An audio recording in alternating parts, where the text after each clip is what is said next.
Apa itu kapitalis? Apa perbedaannya dengan modal besar? Nama saya Ricky Suwarno, berdiri di atas pundak dua superpower Amerika Serikat China melihat masa depan Indonesia. Pengertian modal besar tidak sama dengan kapitalis dalam perekonomian negara. Banyak orang memiliki persepsi yang kurang benar tentang modal besar. Mungkin dalam benak banyak orang, kapitalis itu orang jahat. Mereka mengeksploitasi dan menindas buruh. Mereka berusaha mendapatkan keuntungan tanpa kompromi, bahkan memanipulasi politik dan ekonomi suatu negara. Di mata mereka, kapitalis adalah orang jahat yang memanipulasi segalanya. Jika Anda juga percaya teori konspirasi yang serupa, Anda mungkin telah salah paham besar. Mari izinkan Ricky berbicara secara sains apa itu kapitalis, apa itu modal besar. Modal besar sebenarnya tidak berarti dia dimanipulasi oleh seseorang atau suatu negara, atau di belakangnya berdiri seorang kapitalis jahat. Padahal di balik modal besar adalah orang-orang biasa seperti Anda dan saya pada umumnya. Mereka semua meletakkan kartunya di atas meja. Mereka masing-masing memiliki metode operasi. Kalaupun mereka punya strategi, cara operasi mereka adalah strategi, bukannya konspirasi. Meski mereka juga punya posisi politik sendiri, bukan berarti mereka akan melakukan hal-hal kotor di belakang punggung. Modal besar adalah kekuatan sosial yang sangat kuat, tetapi tidak berarti mereka pasti orang jahat. Keseimbangan antara kekuatan adalah fondasi inti dari masyarakat modern. Justru karena modal besar inilah mereka berhasil memainkan peran kunci dalam pemilihan umum di Amerika Serikat misalnya. Modal besar pada umumnya dapat dibagi menjadi 3 kategori. Kategori pertama adalah dana pensiun. Di Amerika Serikat, California Civil Service Fund menempati urutan pertama dalam hal pendanaan. Mereka memiliki volume lebih dari 300 miliar dolar Amerika. Diikuti oleh California Teacher Fund dan New York State Civil Service Fund. Peringkat top 10 teratas modal besar di Amerika semuanya berskala lebih dari 100 miliar dolar. Jenis modal besar kedua adalah harta keluarga besar Amerika. Menurut peringkat kekayaan keluarga Amerika, keluarga Walton mendominasi peringkat pertama dengan dana lebih dari 200 miliar dolar. Keluarga Mars dan Koch di peringkat kedua dan ketiga juga berada pada level 100 miliar dolar ke atas. Kategori ketiga adalah peringkat orang kaya baru, seperti bos besar Amazon, si Jeff Bezos, Bill Gates, Mark Zuckerberg, Elon Musk, dan lain sebagainya. Kekayaan mereka masing-masing berjumlah ratusan miliar dolar. Seperti halnya dana pensiun, sebagian besar harta keluarga orang kaya dan orang kaya baru di Amerika Serikat dikelola oleh perusahaan manajemen investasi pihak ketiga. Misalnya, Bill Gates atau Mark Zuckerberg tidak mengelola uangnya sendiri.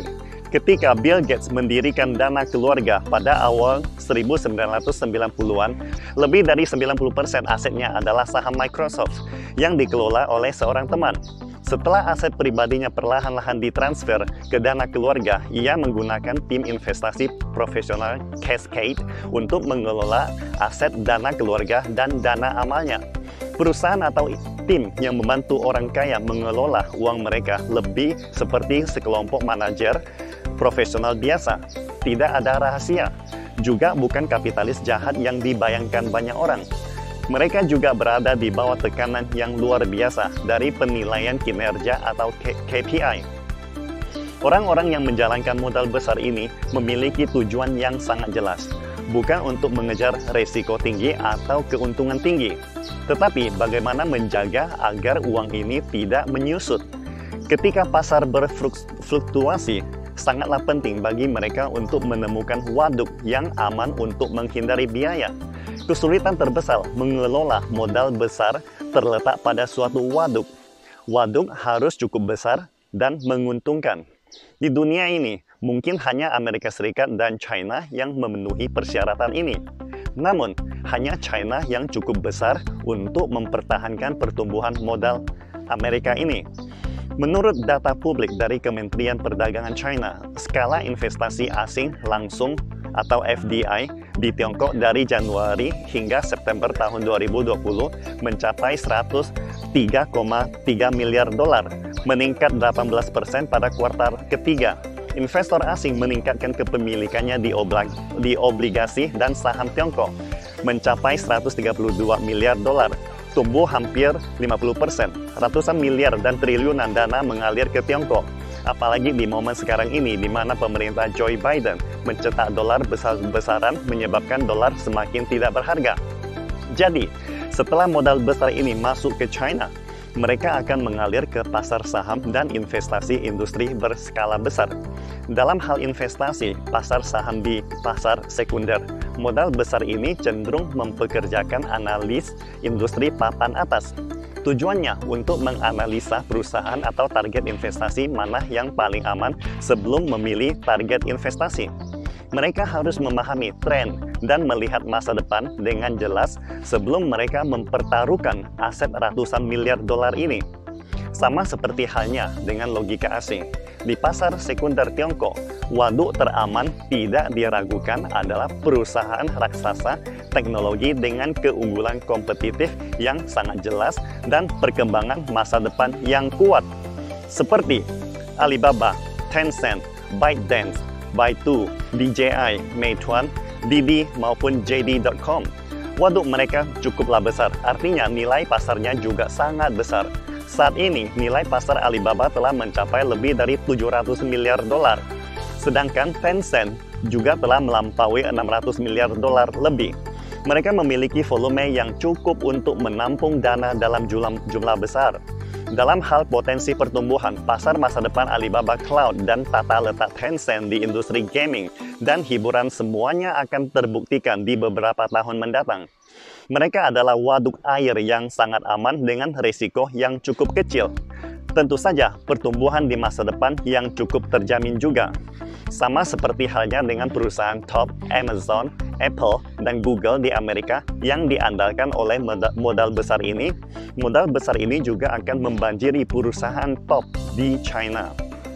Di dalam investor Alibaba dan Tencent, kita bisa melihat ada Pioneer Fund dan Blackstone.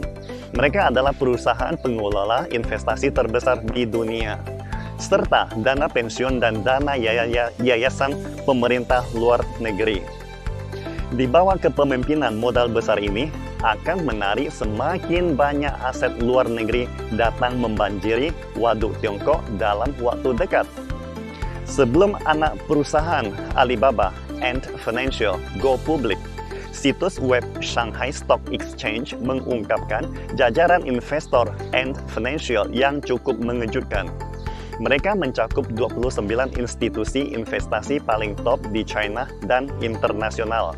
Di antaranya ada sovereign fund terkemuka seperti Singapore Government Investment Corporation, Sovereign Wealth Fund Malaysia, Abu Dhabi Investment Authority, Dana Negara Saudi Arabia, Dana Investasi Rencana Pensiun Kanada, dan sebagainya. Dana global yang besar ini semuanya memahami betul bahwa Ant Financial akan menjadi waduk air extra large dengan jaminan pertumbuhan yang tidak boleh terlewatkan di masa depan. Meskipun Ant Financial telah ditunda go publiknya, Ricky yakin Ant Financial akan kembali lagi. Ant Financial telah terlalu panas dan mahal. Semoga tuangan air dingin dari pemerintah Beijing kali ini akan membuat semua pihak kembali rasional, sehingga memungkinkan para investor untuk membeli saham Ant Financial dengan harga yang lebih wajar. Semoga para investor akan dapat membagi dividen Ant Financial dengan lebih baik di masa depan. Karena pada saat Ant Financial melakukan IPO ulang, Ant Financial masih akan menjadi waduk terbesar di dunia pada umumnya. Jadi, perusahaan-perusahaan yang tidak memiliki volume besar atau tidak memiliki jaminan pengembangan di masa depan tentu saja tidak akan menjadi favorit modal besar. Pasar modal bukanlah satu-satunya pilihan investasi bagi modal besar. Hal ini dikarenakan bukan semua modal besar asing memahami perubahan di pasar saham China, karena ada risiko tertentu bagi mereka. Meskipun pasar saham Tiongkok perlahan-lahan terbuka, Namun, Beijing juga tidak menginginkan pasar saham likuiditasnya terlalu besar.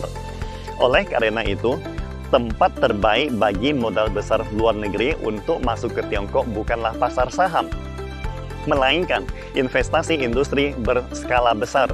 Karena investasi industri skala besar baru merupakan kerjasama yang mendalam di tingkat internasional. Pastikan Anda subscribe dan share akun ini untuk mendapatkan info terbaru tentang teknologi terkini AI berkaitan. Salam Indonesia Maju!